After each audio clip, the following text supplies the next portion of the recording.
They're also some of the nicest people I've ever met in my whole life. And I'm going to let them tell you a little bit more about themselves. But give them a big hand again, ladies and gentlemen. The French family. Of course, you met Stuie, Camille, and Sonny are up here, and I'm going to turn it over to them right now. So you're in for a treat. Thank you so much, Jimmy. It's a real honour for us to be up here singing for you all tonight. And we arrived here 3 years ago from Australia, Stuie and I and our 3 children.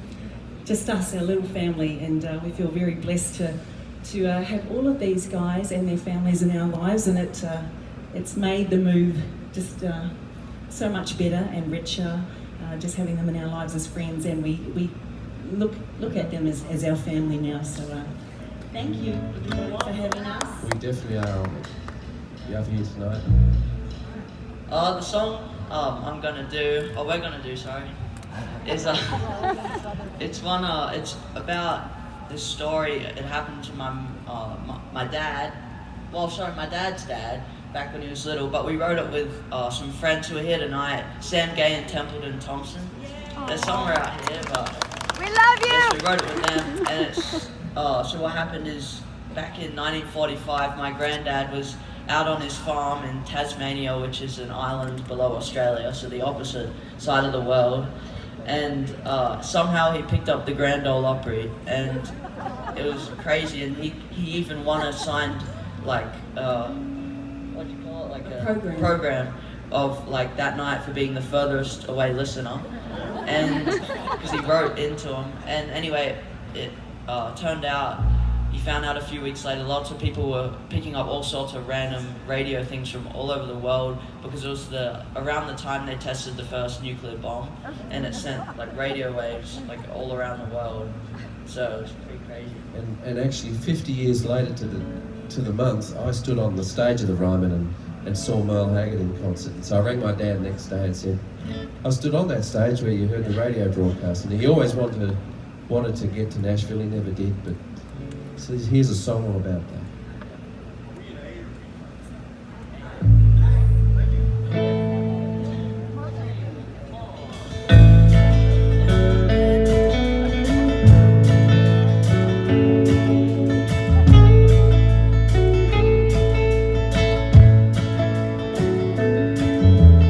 It was like a miracle that night in 45.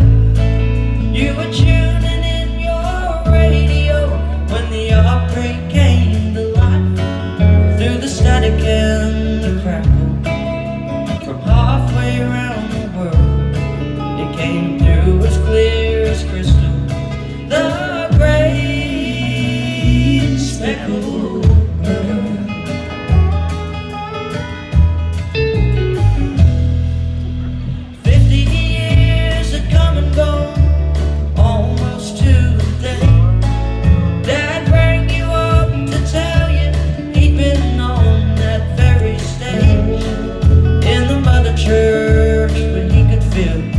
Those timeless voices ring, and the circle was unbroken as Merle Haggard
See, you can't help but love them, huh? Man, that was so special. What a great He's a song. little taller than I am, too. I can't quite I had to use my head tones for that one.